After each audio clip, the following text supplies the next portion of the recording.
In medicine and money, if you're not feeling well, it's important to know when you should or should not take an antibiotic. We are turning to Dr. Fred Tenover, the Vice President of Scientific Affairs at CEPHEID. Good to have you here. Are you seeing an increase of infections that are resisting antibiotics? Right. Thanks for asking. Yes, it's a very big problem. The CDC tells us that there's a new antibiotic-resistant infection in the United States about every 11 seconds.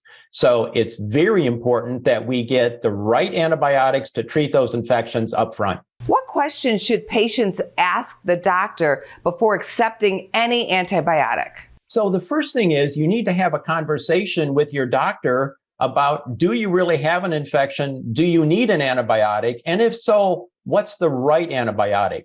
And it's also important to find out, are there any side effects for that antibiotic?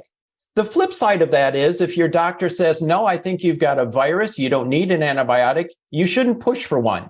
So have that conversation, be comfortable with the choice of antibiotic and then how you take it. What's the worst thing that happens if you take too many antibiotics? Well, there's a couple things. Number one is antibiotics do have some side effects, nausea, vomiting, skin rashes, but also when you take an antibiotic, sometimes you expose yourself to a different bacterial infection called C. diff. It's a diarrheal disease because you wipe out your normal bacteria flora in your gut and allows this other one to colonize and cause disease. So that's why we have to make sure that we're getting the right antibiotic up front so we don't get those side effects. What public health changes need to be made? So two things I think are important. Number one, public health needs to advocate for diagnostic testing up front.